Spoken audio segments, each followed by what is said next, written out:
Oração que reconstrói pontes de perdão. Quando o lar desmorona, não é apenas uma casa que perde sua estrutura. São corações que se quebram, são histórias que se fragmentam, são memórias que se mancham com dor. O que deveria ser abrigo se torna campo de batalha.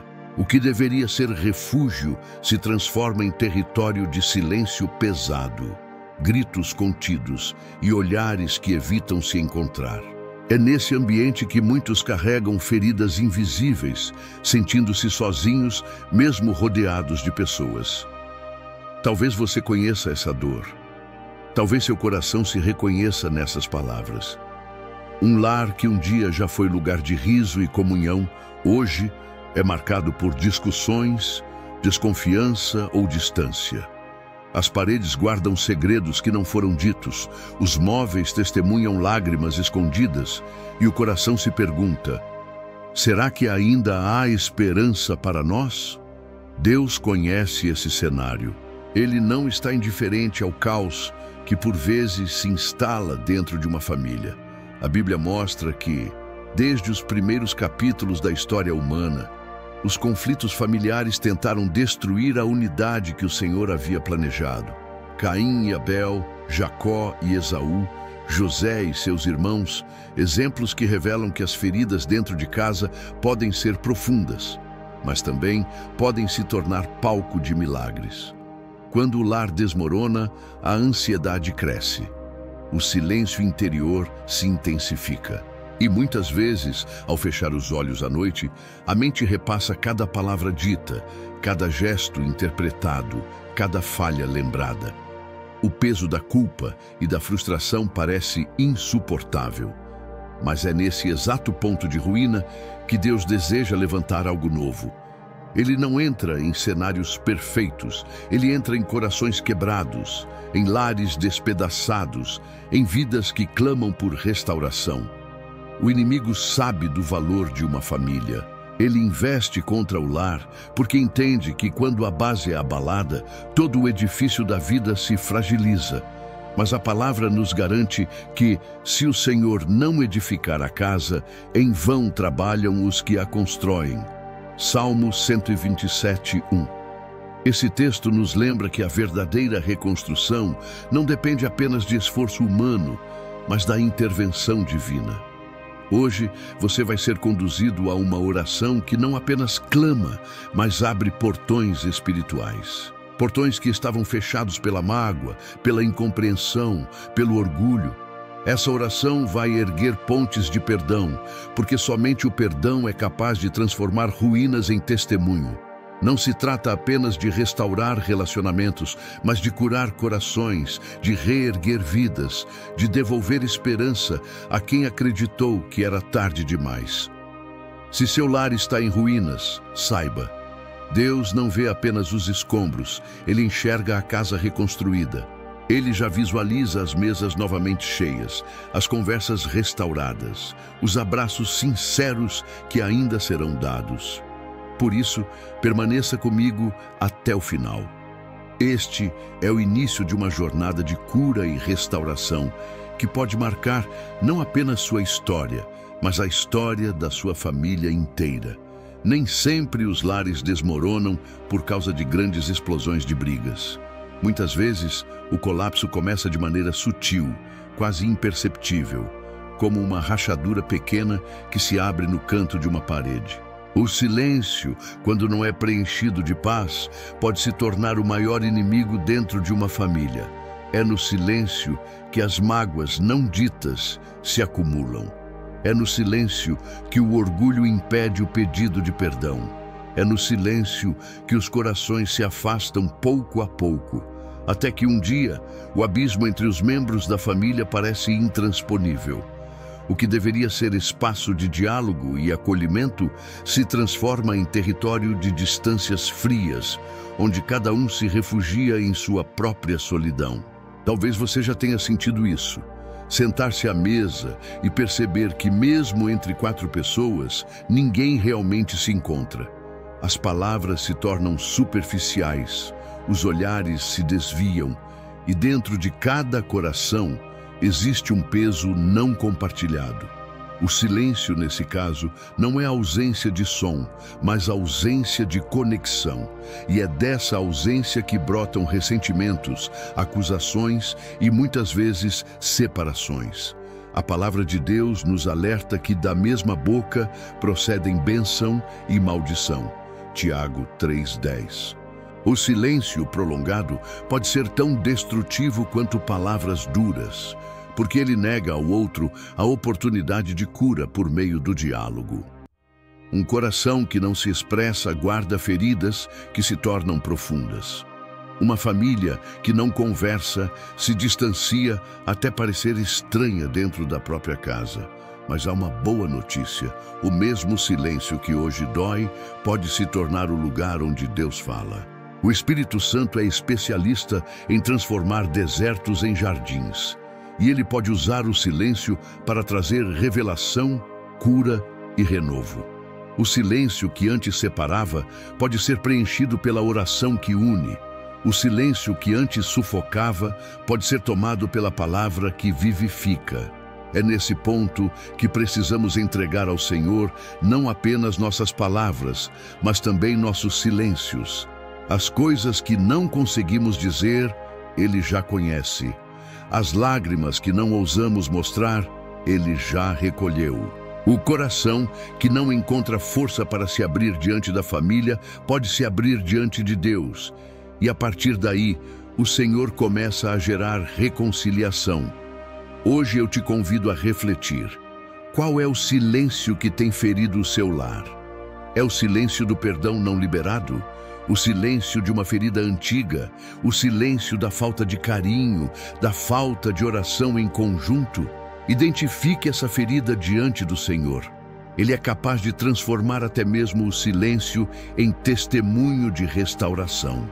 Escreva nos comentários como ato de fé: meu silêncio será curado por Deus. Essa declaração é um passo para quebrar a barreira invisível que separa e abrir espaço para que o Espírito Santo construa novamente pontes de diálogo e amor. Poucas coisas pesam tanto na vida quanto viver em uma casa onde os corações estão divididos. O lar deixa de ser abrigo e passa a ser um território de tensão. As palavras são medidas, os gestos interpretados como ataques, e até o silêncio se torna uma arma. Não há descanso verdadeiro quando a divisão domina, porque o coração nunca consegue repousar em paz. A divisão dentro de casa gera uma dor que não se explica facilmente. É a dor de olhar para quem você ama e perceber uma distância que não deveria existir.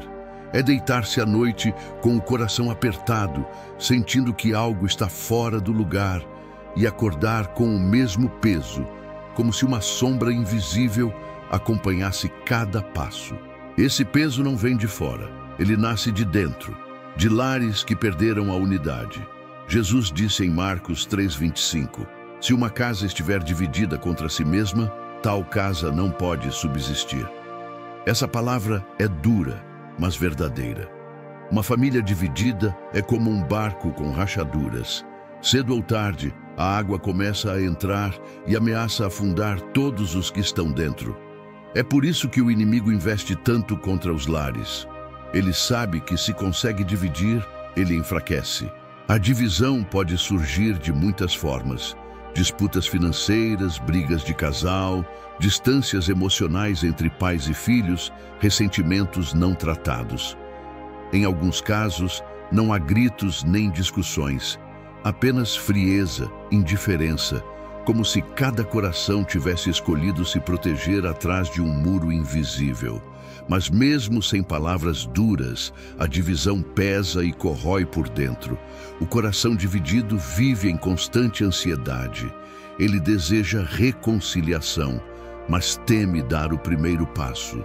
Ele sente amor, mas carrega mágoa. Ele deseja paz, mas se acostuma com a guerra.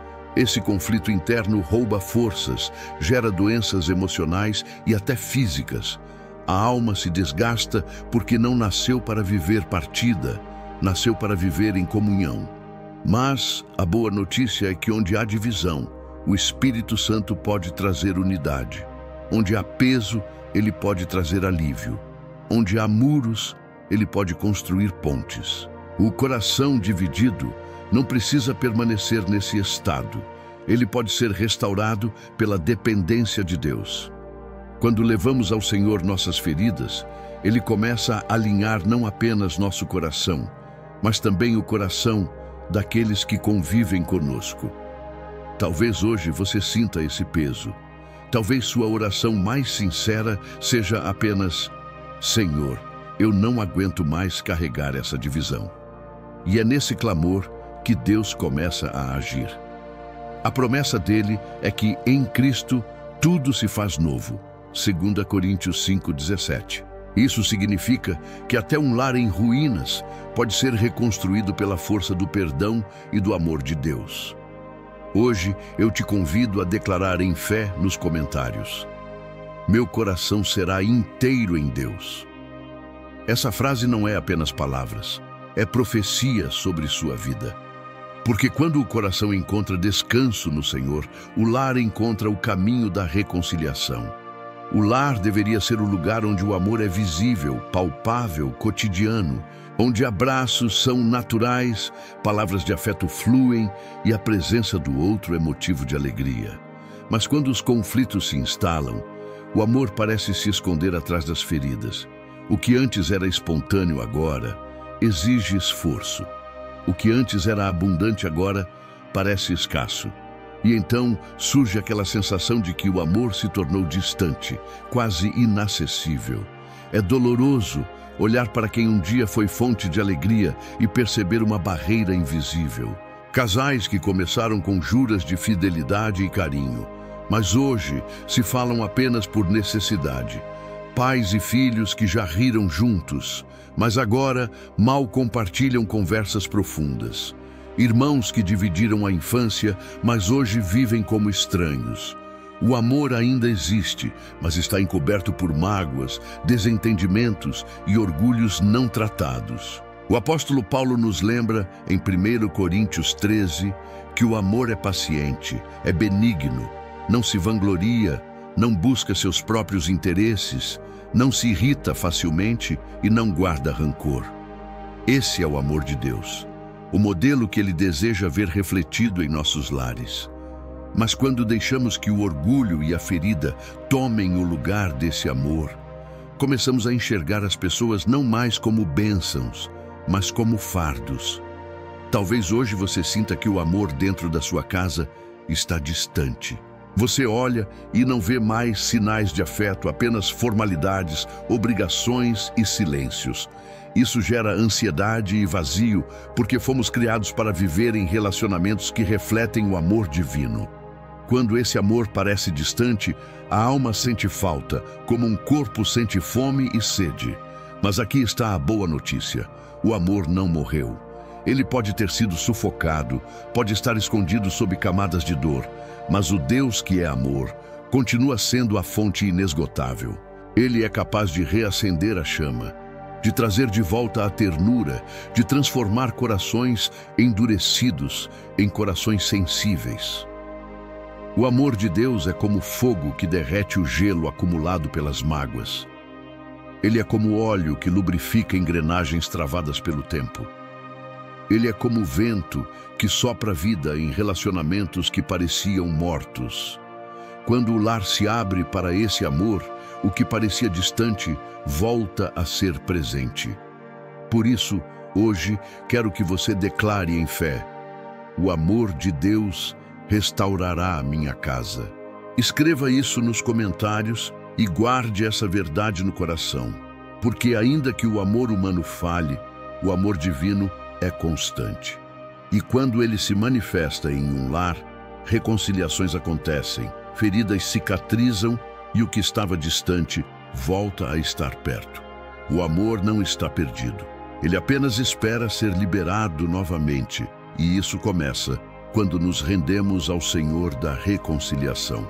Todo conflito tem uma raiz. Assim como uma árvore não surge do nada, também as brigas, os distanciamentos e as feridas dentro do lar não aparecem de repente.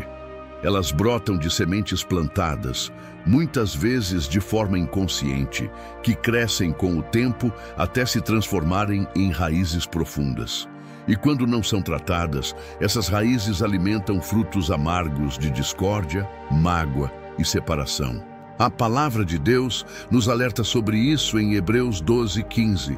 Cuidem para que ninguém se exclua da graça de Deus, que nenhuma raiz de amargura brote e cause perturbação, contaminando a muitos. Essa raiz de amargura é sutil. Começa com pequenas ofensas não resolvidas, com palavras que ferem e nunca são pedidas perdão, com mal-entendidos que não foram esclarecidos. Aos poucos, essas pequenas sementes vão criando raízes invisíveis, mas poderosas, que contaminam não apenas um coração, mas todo o lar. Orgulho é uma das raízes mais fortes. Ele impede que reconheçamos nossos erros e nos afasta do perdão. A mágoa é outra raiz venenosa, que se alimenta de lembranças dolorosas e se recusa a deixar o passado ir embora. O egoísmo, quando se instala, transforma o lar em palco de disputas por quem tem razão, em vez de um espaço de amor e compreensão. Talvez você já tenha visto isso acontecer. Uma família que parecia unida, mas que começou a se separar por detalhes. Um comentário mal interpretado, uma escolha não compreendida, um gesto de descuido. Pequenas coisas que, sem tratamento, se transformaram em muros. E quando se percebe, a raiz já está tão profunda que parece impossível arrancá-la. Mas o Senhor é especialista em lidar com raízes. Jesus disse em Mateus 15:13, toda planta que meu Pai Celestial não plantou será arrancada pela raiz. Isso significa que tudo o que não veio de Deus pode ser removido pela sua mão poderosa. As raízes do orgulho, da mágoa e da discórdia não são permanentes. Elas podem ser arrancadas pela oração sincera, pelo arrependimento e pela ação do Espírito Santo. A restauração do lar começa quando temos coragem de olhar para essas raízes e apresentá-las diante de Deus. É reconhecer, Senhor, eu tenho alimentado o ressentimento, eu tenho deixado o orgulho falar mais alto.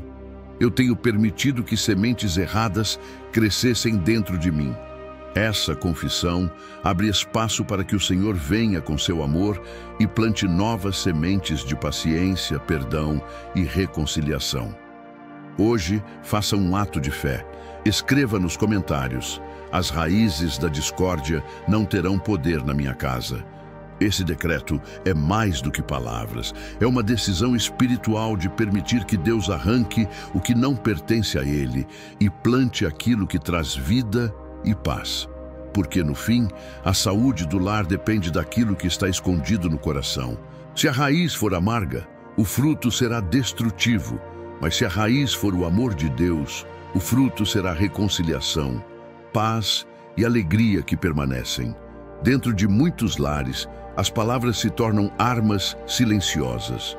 Às vezes, o problema não é apenas o que se diz, mas também o que não se diz. Há corações feridos pelo silêncio que cala quando deveria falar, e outros machucados pelos gritos que explodem quando deveriam ser contidos. São dois extremos que, de formas diferentes, deixam marcas profundas na alma. O silêncio que cala é traiçoeiro. Ele se instala quando alguém escolhe guardar ressentimento, preferindo não dialogar. A pessoa se fecha, deixa de comunicar seus sentimentos e cria um muro invisível ao redor de si. Do lado de fora, os outros tentam interpretar esse silêncio, mas na maioria das vezes ele é lido como frieza, desinteresse ou desprezo. Esse silêncio destrói aos poucos, porque mata a possibilidade de reconciliação e impede que a verdade seja colocada na mesa. Já o grito que fere vem como tempestade. São palavras duras, muitas vezes ditas no calor da emoção, que deixam feridas mais profundas do que qualquer silêncio. O grito gera medo, alimenta rancor e, depois de lançado, dificilmente pode ser retirado. A Bíblia nos adverte em Provérbios 15:1. A resposta branda desvia o furor, mas a palavra dura suscita a ira. Essa sabedoria mostra que o tom da nossa voz tem poder de construir ou destruir. Muitos lares vivem entre esses dois extremos. Silêncio que sufoca e gritos que machucam, e o coração vai acumulando cicatrizes. O que poderia ser resolvido com diálogo e humildade se transforma em um ciclo de afastamento e dor. Os filhos crescem inseguros, os casais se tornam distantes, e a família inteira sente o peso de não conseguir se comunicar em amor. Mas Deus nos mostra um caminho diferente. Ele é especialista em transformar vozes. O mesmo Pedro que negou Jesus em silêncio, mais tarde, cheio do Espírito Santo, ergueu a voz e pregou, trazendo salvação a milhares. O mesmo Moisés que dizia ser pesado de língua foi usado por Deus para libertar uma nação inteira. Quando entregamos nossa voz a Deus, Ele transforma tanto o silêncio quanto o grito em instrumentos de vida. Se o seu lar tem sido marcado pelo silêncio que cala ou pelo grito que fere, saiba que o Espírito Santo pode restaurar a comunicação. Ele ensina a falar com mansidão, a calar no tempo certo e a ouvir com amor. Ele quebra os muros do silêncio e acalma as tempestades dos gritos. Hoje, eu quero que você declare em fé: minha voz será cura e não ferida. Escreva isso nos comentários como ato profético, porque quando o Senhor governa a nossa boca, o ambiente da casa se transforma. O silêncio passa a ser oração e a voz, em vez de ferir, passa a abençoar. Muitas das dores que vivemos hoje não começaram em nós. São marcas herdadas, histórias repetidas, ciclos de feridas que atravessam gerações. Um pai que não soube amar porque nunca foi amado. Uma mãe que não conseguiu acolher porque cresceu em meio à rejeição. Filhos que carregam pesos emocionais que, na verdade, pertenciam aos seus pais e avós. Assim, a dor se repete, como uma corrente invisível que prende famílias ao passado. A Bíblia nos mostra exemplos disso. Abraão mentiu, dizendo que Sara era sua irmã para se proteger. Anos depois, Isaac fez o mesmo com Rebeca. Jacó enganou seu pai para receber a bênção. Mais tarde, seus filhos enganaram-no com o sangue da túnica de José. São histórias que revelam como padrões de comportamento e feridas não tratadas se repetem, como se fossem herdadas de geração em geração. Essas feridas geracionais podem se manifestar de várias formas: violência, abandono, falta de diálogo, infidelidade, pobreza emocional ou espiritual. Muitas vezes, nem entendemos por que agimos de determinada maneira, até percebermos que estamos repetindo histórias antigas. E o inimigo se aproveita disso, alimentando a mentira de que somos prisioneiros de um destino inevitável. Mas o Evangelho é a boa notícia que rompe com essas correntes. Em Gálatas 3:13 está escrito: Cristo nos resgatou da maldição da lei, fazendo-se maldição por nós.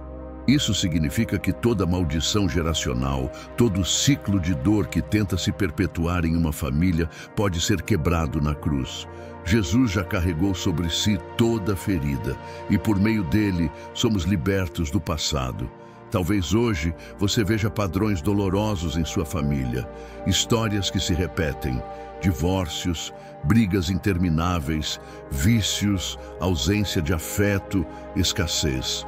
Mas Deus te trouxe até aqui para declarar que a sua linhagem não precisa terminar como começou.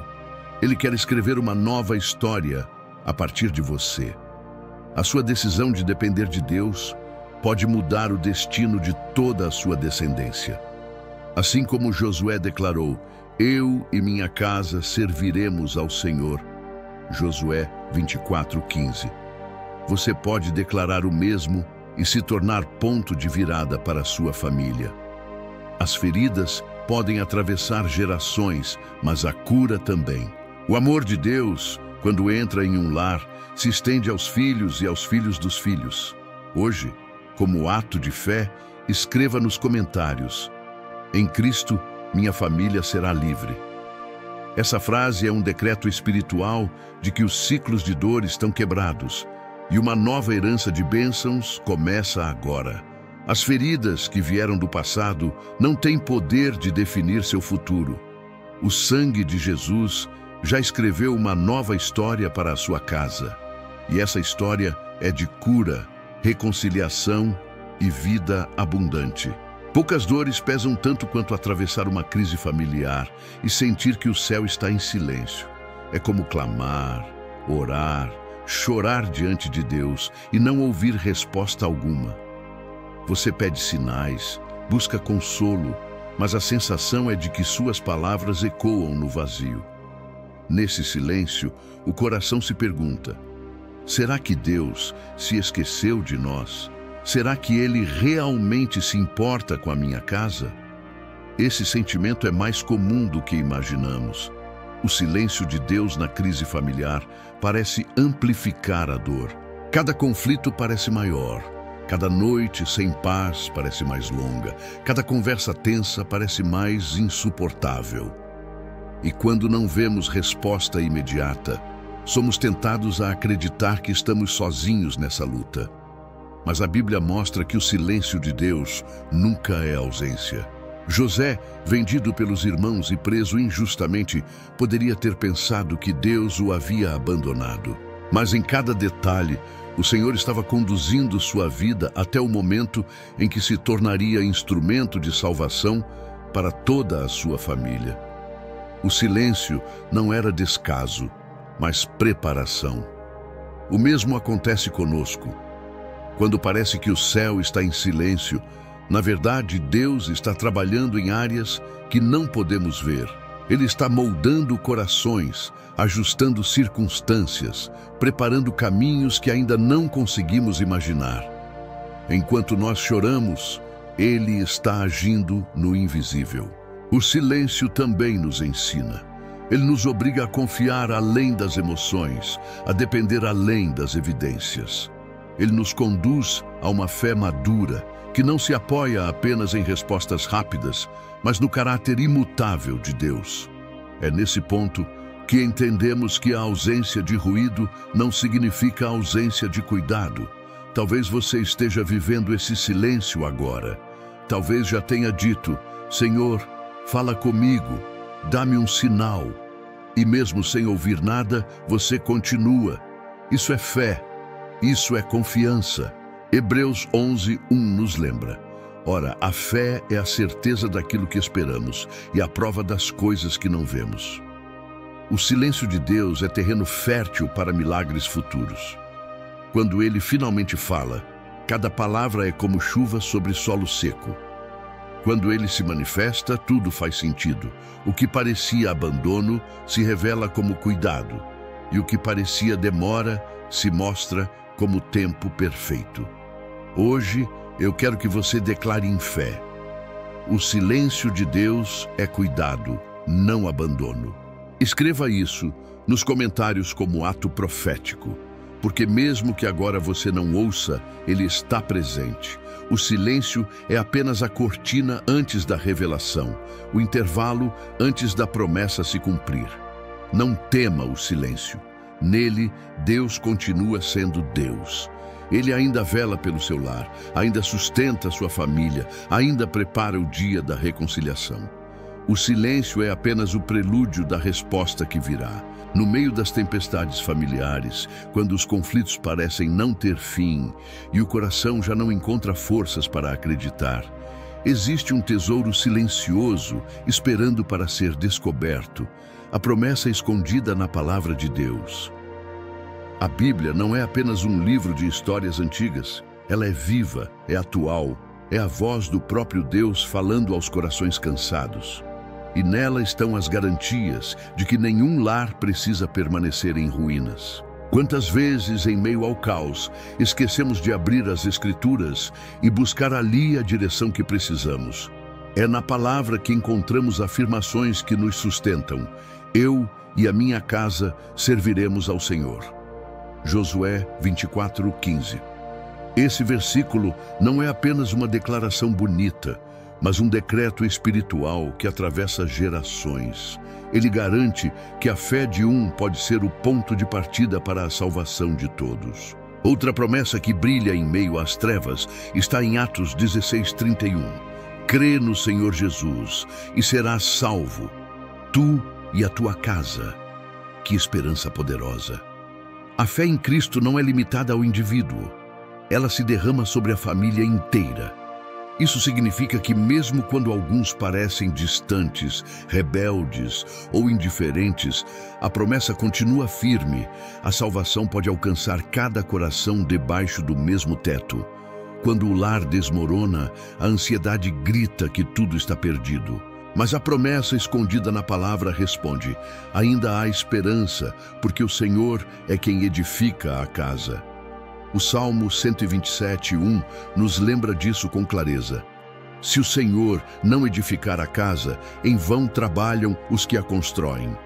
Essa verdade muda tudo, porque tira de nós o peso de tentar consertar sozinhos e nos coloca diante de um Deus que reconstrói com perfeição.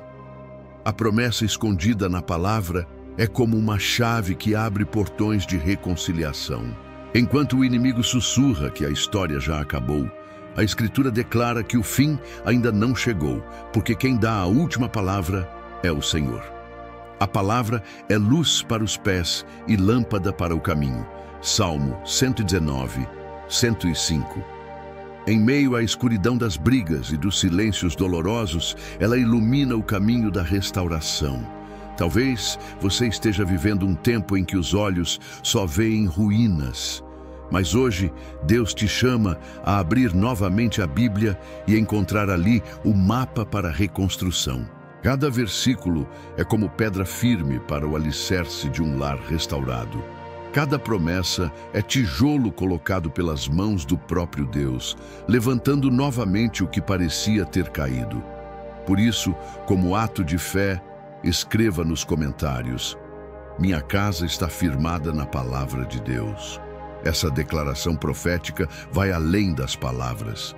Ela é a confissão de que o seu lar não está à mercê do acaso, mas sustentado pelas promessas eternas. A promessa pode estar escondida, mas está viva.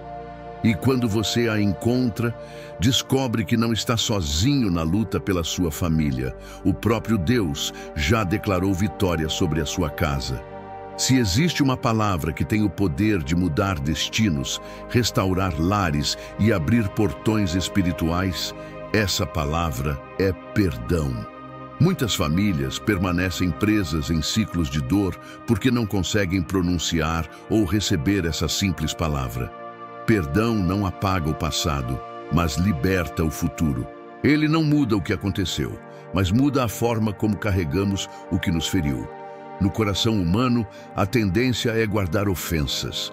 Alimentamos memórias dolorosas como se fossem escudos, acreditando que assim nos protegemos de novas feridas.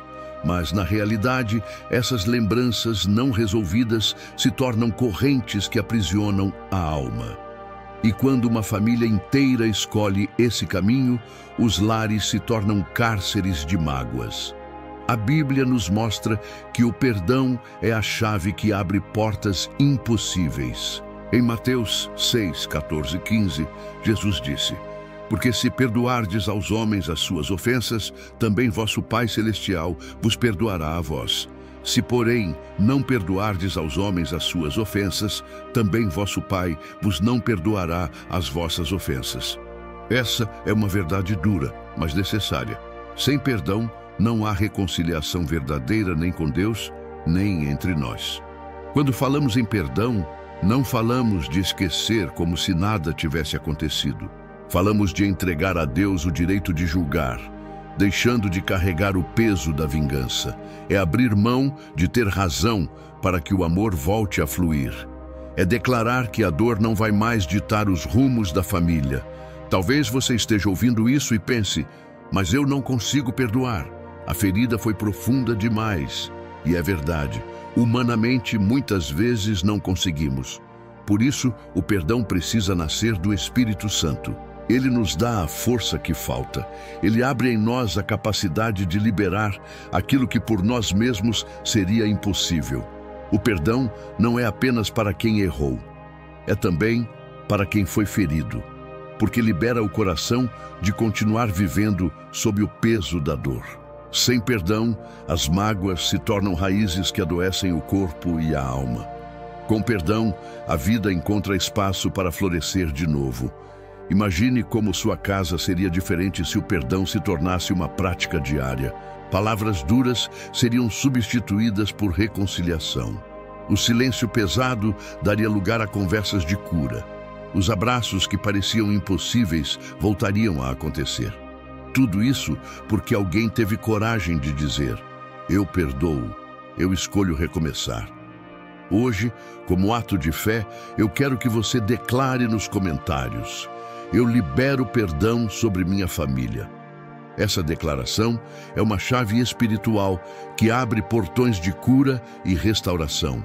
Porque no fim, não é sobre quem estava certo ou errado, mas sobre permitir que o amor de Deus seja maior do que qualquer ofensa.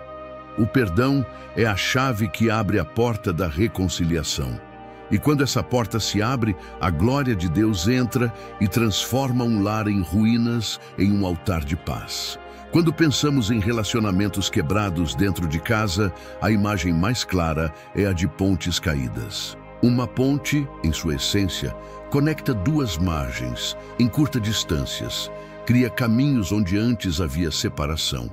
Mas quando uma ponte cai, o abismo se torna visível. E é exatamente isso que acontece quando a mágoa, o orgulho ou o silêncio se instalam em um lar. Os corações, que antes estavam próximos, passam a viver isolados em margens opostas.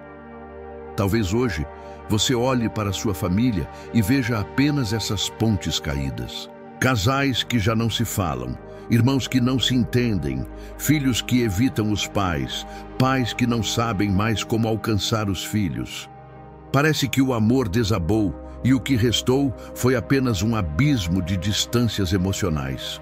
O inimigo sussurra que nada mais pode ser feito, que a ponte está destruída para sempre. Mas há uma verdade que precisamos lembrar. Se Deus é o arquiteto das famílias, nenhuma ponte é impossível de ser reconstruída. O mesmo Deus que uniu corações no início é poderoso para restaurar conexões perdidas. Mesmo que as vigas pareçam quebradas, mesmo que os pedaços pareçam espalhados, o Espírito Santo é capaz de restaurar cada parte e levantar novamente o que foi derrubado. Em Isaías 58:12 está escrito: os teus filhos edificarão as antigas ruínas, levantarás os fundamentos de muitas gerações e serás chamado reparador de brechas e restaurador de veredas para que o país se torne habitável. Essa promessa não fala apenas de cidades físicas, mas também de lares espirituais. Você pode ser o reparador da brecha em sua família. Você pode ser o instrumento usado por Deus para reconstruir pontes que pareciam perdidas. Pontes caídas não significam pontes destruídas para sempre. Significam apenas que é hora de reconstruir. E reconstruir exige humildade, paciência e fé. Assim como Neemias levantou os muros de Jerusalém em meio a ruínas, também você pode, com oração e perseverança, levantar novamente a unidade em sua casa. Talvez a ponte da confiança tenha caído. Talvez a ponte da comunicação esteja em ruínas. Talvez a ponte do perdão pareça impossível de ser reconstruída. Mas não desista. O primeiro passo pode ser seu e Deus completará a obra. Hoje eu quero que você declare em fé nos comentários: as pontes da minha família serão reconstruídas. Essa confissão não é apenas um desejo, é um decreto profético, porque aquilo que o inimigo tentou destruir, Deus pode restaurar com ainda mais força e beleza.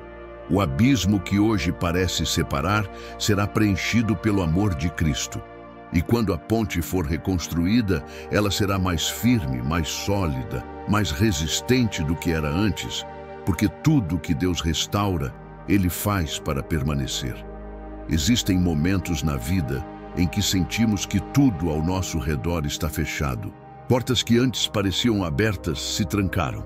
Conversas cessaram. Laços se romperam.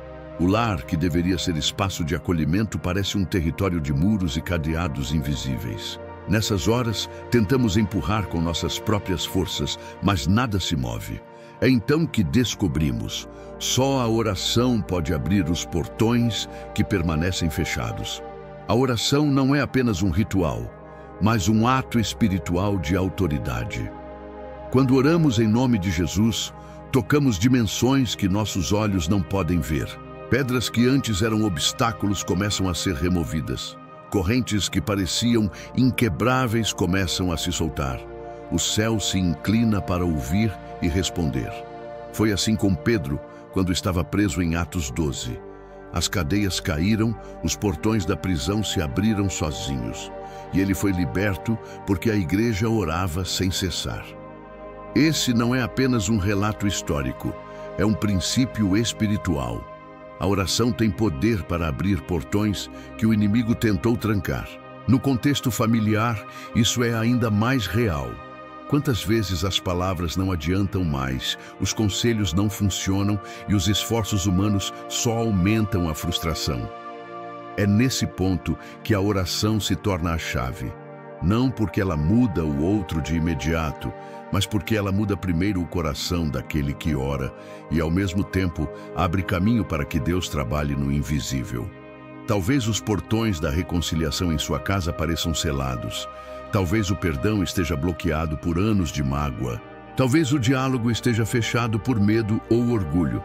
Mas hoje, Deus te convida a crer que a oração ainda pode abrir esses portões.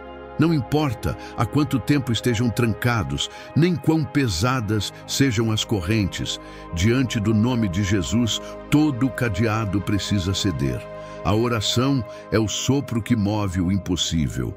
Ela não se limita às paredes da sua casa, mas alcança corações distantes, toca mentes endurecidas, derruba fortalezas invisíveis.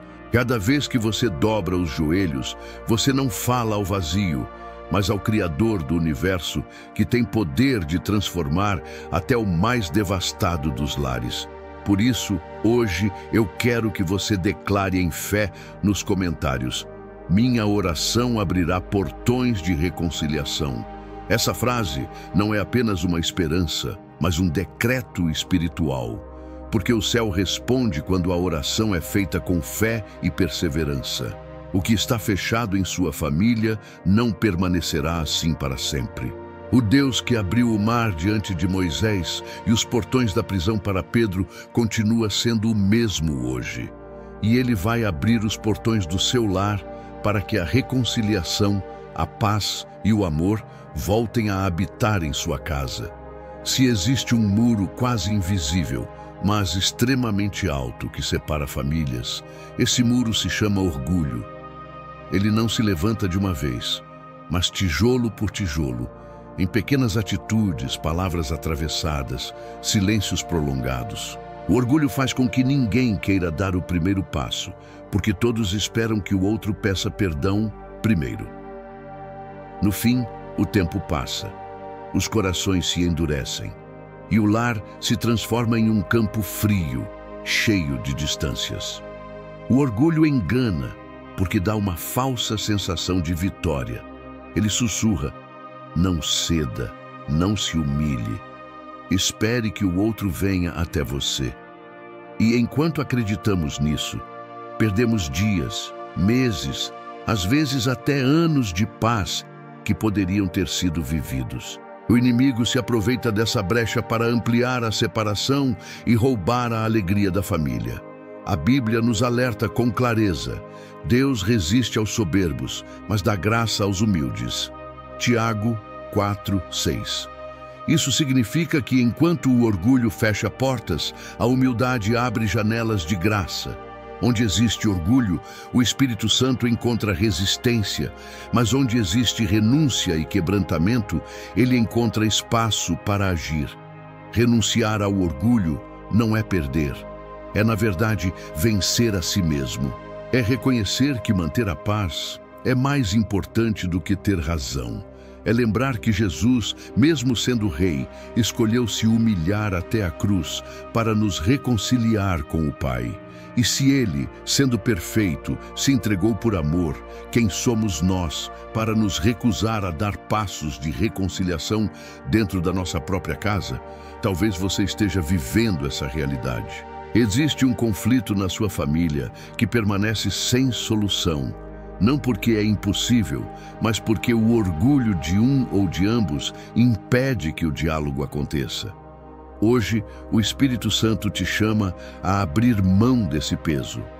Porque quando você decide renunciar ao orgulho, você abre o caminho para a cura.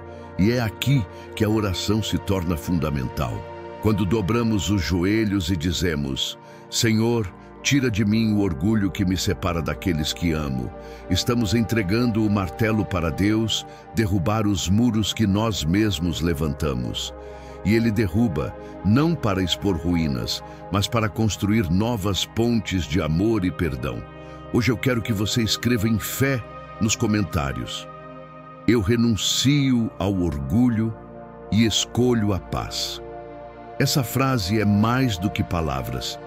É um ato profético que pode começar a mudar o ambiente dentro da sua casa. Porque no fim, não vence quem mantém a razão, vence quem mantém o amor. A renúncia do orgulho é o início de uma nova história de reconciliação no seu lar. O silêncio dentro de uma família pode ser tão pesado quanto gritos de guerra. Às vezes não há brigas abertas, não há ofensas declaradas, mas existe um silêncio espesso, carregado de ressentimento e distâncias não ditas. É aquele silêncio que transforma uma mesa de jantar em um deserto emocional, que faz corredores de uma casa parecerem muros invisíveis separando corações. O silêncio é, muitas vezes, o eco do orgulho e da dor não resolvida. Mas há outro silêncio, ainda mais profundo, que angustia a alma: o silêncio de Deus. Quantas vezes, no meio dos conflitos familiares, dobramos os joelhos, oramos e não ouvimos resposta? O céu parece fechado, e a ausência de sinais aumenta ainda mais o peso dentro do coração. O silêncio de Deus nos leva a questionar: será que Ele me esqueceu? Será que Ele não vê a dor da minha família? Esse silêncio pode ser insuportável quando combinado com o silêncio humano.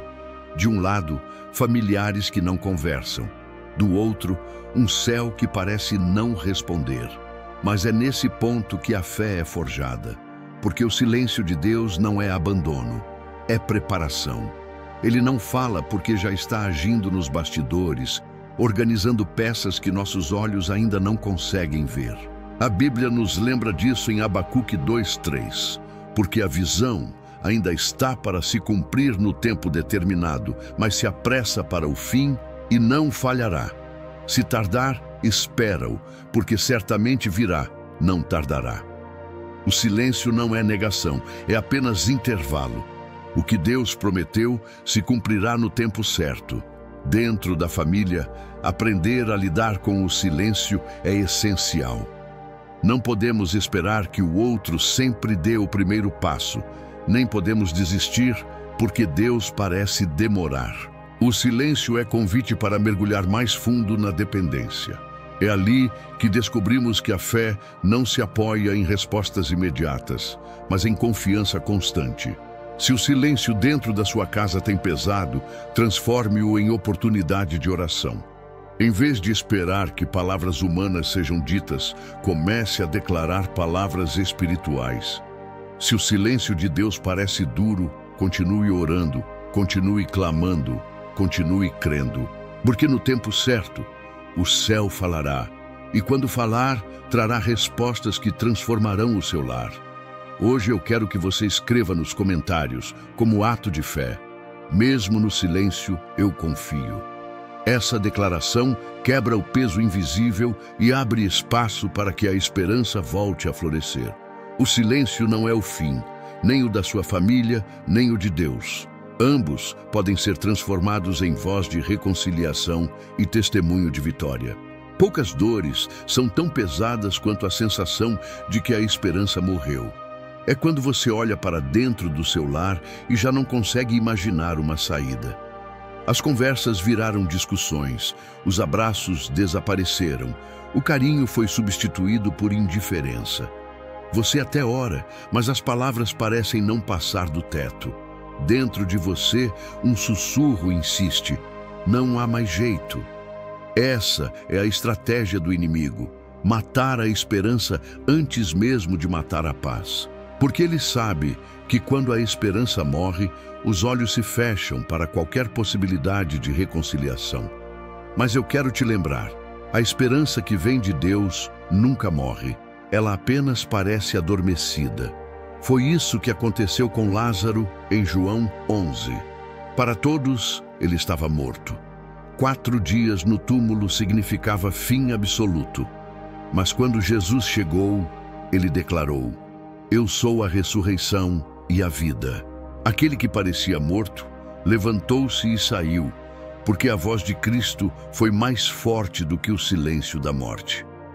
Assim também acontece com a esperança dentro de uma família. Mesmo quando parece enterrada, mesmo quando o tempo já passou, Jesus ainda pode ressuscitar o que parecia acabado. Ele não é limitado pelo calendário humano nem pela lógica das circunstâncias. O que está morto para os olhos pode estar apenas esperando a ordem do Senhor para viver de novo. Talvez sua esperança pela mudança de um filho já tenha se apagado. Talvez sua esperança por um casamento restaurado tenha sido sufocada. Talvez a esperança por um lar em paz pareça um sonho distante. Mas hoje o Espírito Santo te diz: ainda não acabou. A esperança não morre porque ela não nasce de nós, ela nasce em Deus. Romanos 15:13 declara: o Deus da esperança vos encha de todo o gozo e paz em crença, para que abundeis em esperança pela virtude do Espírito Santo. Isso significa que mesmo quando suas forças acabam, a esperança dele pode transbordar dentro de você. Não permita que o inimigo dite o fim da sua história. O mesmo Jesus que chamou Lázaro para fora é capaz de chamar a sua esperança de volta à vida. O que parecia um túmulo será transformado em testemunho. Hoje eu quero que você declare em fé nos comentários: minha esperança vai ressuscitar. Essa frase é um ato profético que confronta as mentiras do inimigo e abre espaço para o agir de Deus. O Senhor não se esqueceu da sua família. Se a esperança parece morta, é porque está prestes a ser ressuscitada diante dos seus olhos. Algumas das dores mais profundas que carregamos não deixam marcas no corpo. São feridas que não aparecem em exames, não sangram aos olhos, mas corroem o coração em silêncio. Dentro de um lar, essas feridas invisíveis podem ser ainda mais cruéis, porque nascem de palavras não ditas, de olhares carregados de desprezo, de promessas quebradas. Muitos vivem em casas aparentemente estruturadas, mas por dentro carregam rachaduras emocionais que ninguém vê. É o filho que sorri por fora, mas chora no quarto. É a mãe que serve a todos, mas se sente invisível. É o pai que sustenta a família, mas por dentro se sente impotente. Essas feridas não aparecem nas fotos de família, mas estão lá, escondidas no coração. O salmista Davi expressou essa realidade ao dizer: estou encurvado, estou muito abatido, ando lamentando todo dia. Salmo 38:6. Ele não falava de dor física, mas de um sofrimento interior, quase impossível de explicar. Assim também é nas famílias. Muitas vezes não sabemos colocar em palavras o que dói, mas a dor está presente. Essas feridas invisíveis podem transformar lares em lugares de silêncio e distância. Elas alimentam ressentimentos, aumentam a solidão e enfraquecem os vínculos. Mas a boa notícia é que Deus vê o que os olhos humanos não enxergam. Ele conhece o coração quebrado, entende lágrimas escondidas e não ignora o sofrimento secreto. Isaías 61:1 declara que o Senhor foi ungido para curar os quebrantados de coração. Isso significa que nenhuma ferida é invisível para Ele. Cada lágrima silenciosa é registrada, cada dor ignorada pelos homens é notada pelo céu. E mais do que notar, Deus tem poder para curar. A cura das feridas invisíveis começa quando temos coragem de levá-las diante do Senhor. Enquanto escondemos, elas continuam abertas. Mas quando expomos ao Pai em oração, o bálsamo do Espírito Santo começa a agir. Ele limpa, fecha as feridas e transforma a dor em testemunho. Hoje, eu quero que você declare em fé nos comentários: minhas feridas invisíveis serão curadas. Essa frase é mais do que palavras, é uma chave espiritual para liberar o agir de Deus sobre sua vida e sua família. As feridas invisíveis podem ser reais, mas a cura de Deus é ainda mais real. Ele não apenas vê, Ele restaura. E o que hoje é dor silenciosa se tornará testemunho público da glória do Senhor. Às vezes, o que separa uma família inteira é apenas a ausência de uma palavra. Uma palavra que poderia curar, mas não foi dita. Uma frase que poderia aproximar, mas ficou presa no orgulho. O silêncio não resolvido vai se acumulando até que a distância se torna quase intransponível. E tudo isso porque faltou coragem de pronunciar aquilo que o coração já sabia. Me perdoa, ou eu ainda te amo. Uma única palavra de reconciliação pode ter o poder de quebrar anos de barreiras. Ela funciona como uma faísca que reacende o fogo apagado. Assim como um fósforo pequeno pode iluminar um ambiente escuro, uma frase sincera pode transformar um lar em ruínas em um espaço de restauração. A Bíblia nos mostra isso em Gênesis 45, quando José se reconcilia com seus irmãos.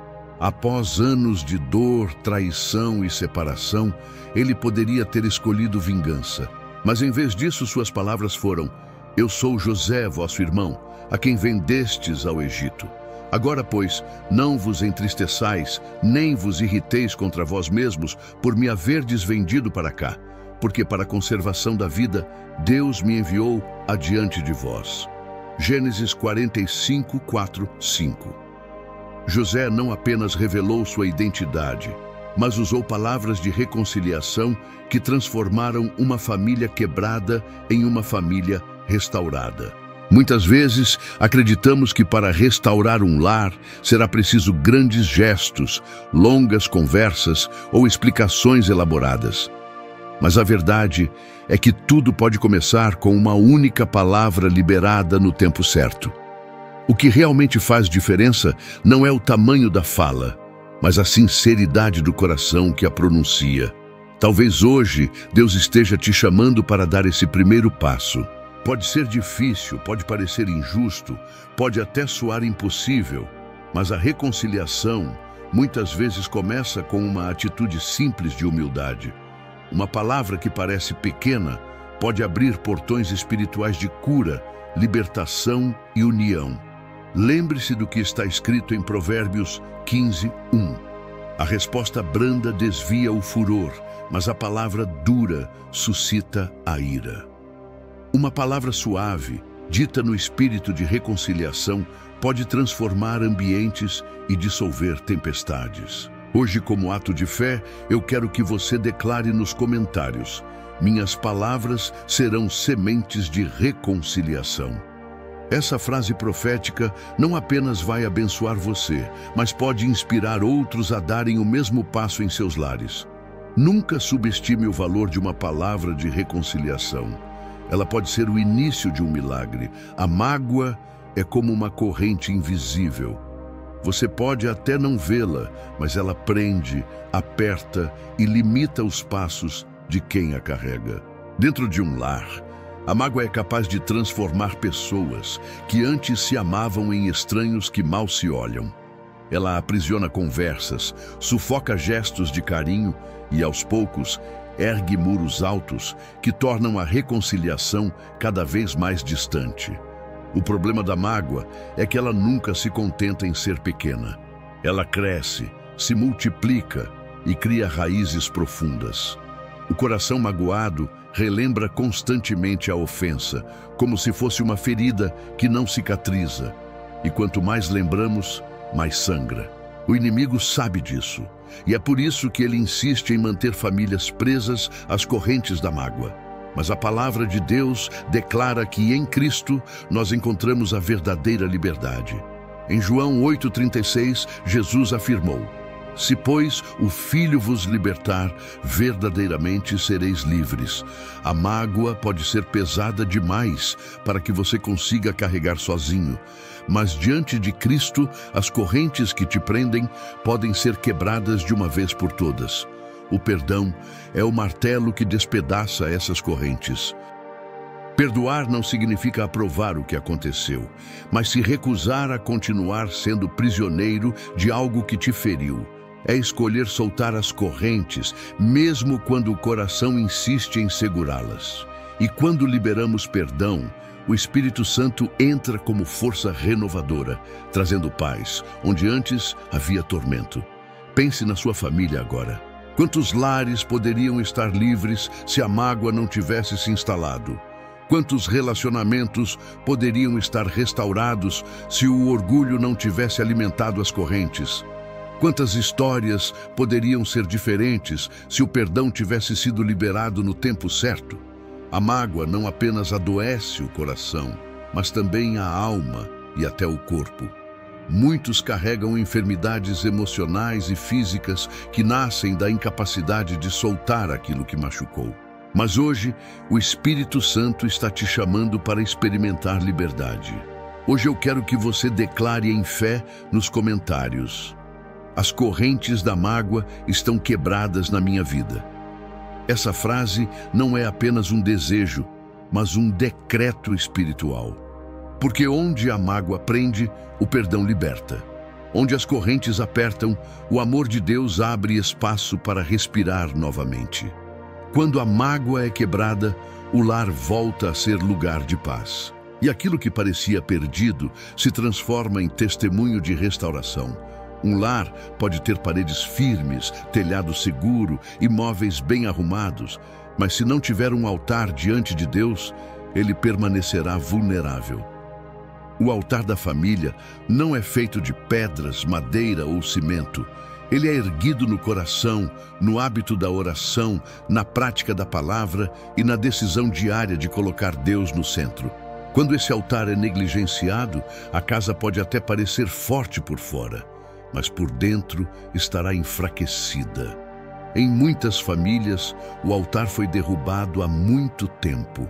A correria da vida roubou os momentos de oração. As conversas espirituais foram substituídas por discussões sem propósito. As refeições deixaram de ser acompanhadas de gratidão e a Bíblia ficou fechada em algum canto. Aos poucos, o lar foi perdendo a chama da presença de Deus. Mas a boa notícia é que, assim como o profeta Elias reconstruiu o altar em 1 Reis 18, nós também podemos levantar novamente o altar da nossa família. Elias, diante de um povo dividido e desanimado, juntou as pedras caídas, restaurou o altar e clamou ao Senhor. E quando o altar foi reconstruído, o fogo de Deus desceu. Esse é o segredo. Quando o altar é restaurado, a presença do Senhor volta a queimar no lar. Reconstruir o altar da família não exige nada além de disposição e fé. Pode começar com um simples momento de oração antes de dormir. Pode ser um tempo devocional semanal em que todos leem e compartilham um versículo. Pode ser uma decisão de abrir espaço para louvor dentro de casa. O altar não precisa de luxo, mas precisa de sinceridade. Talvez sua família esteja marcada por feridas, mágoas e silêncios. Mas quando vocês se reúnem diante do Senhor, algo começa a mudar. O Espírito Santo começa a alinhar corações, a curar emoções e a restaurar vínculos. O altar traz de volta a presença que dá sentido a tudo. Hoje, eu quero que você declare em fé nos comentários: "Eu reconstruo o altar da minha família." Essa declaração é profética, porque todo altar reconstruído se torna sinal de recomeço. Não importa o quanto sua casa esteja marcada pelo passado, quando o altar é levantado novamente, o fogo de Deus volta a iluminar, a aquecer e a proteger. Sua família pode ser restaurada. Seu lar pode voltar a ser lugar de paz. E tudo começa com a decisão de reconstruir o altar diante do Senhor. Quando todas as palavras já foram ditas, quando as lágrimas já foram derramadas e quando os esforços parecem ter chegado ao limite, ainda existe algo que permanece: o amor. Ele é a força que nunca falha, a ponte que nunca se quebra por completo, a chama que, mesmo apagada pelo vento, sempre encontra um modo de reacender. No fim, o amor é a vitória final. Dentro de um lar, as feridas podem ser profundas, os conflitos podem ser intensos e as separações podem parecer definitivas. Mas a Bíblia nos lembra que o amor cobre multidão de pecados. 1 Pedro 4:8. O amor não apaga a verdade, mas escolhe enxergar além dos erros.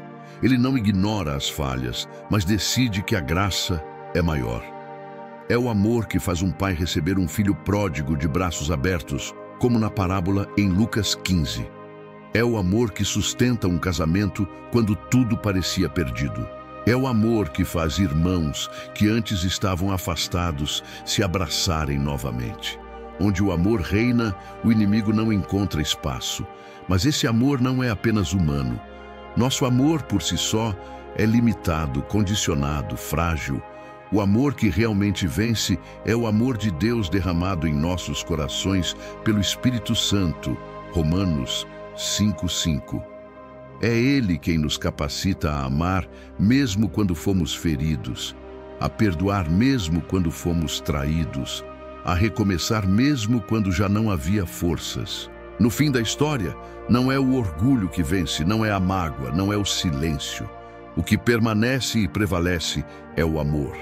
Ele é a marca que identifica os filhos de Deus. Nisto conhecerão todos que sois meus discípulos, se vos amardes uns aos outros. João 13:35. Talvez sua família esteja no meio de batalhas intensas. Talvez pareça impossível imaginar uma reconciliação. Mas hoje o Espírito Santo te lembra: a vitória final não virá pelo debate, pelo esforço humano ou pela imposição. Virá pelo amor que se rende aos pés da cruz e deixa Deus agir. Por isso, hoje, eu quero que você declare em fé nos comentários: o amor vencerá em minha família. Essa declaração é um decreto espiritual que traz esperança, cura e renovo. O amor é mais forte do que qualquer ferida. O amor é a chama que o inimigo não pode apagar. O amor é a vitória final que transforma lares em altares e famílias em testemunhos vivos da graça de Deus.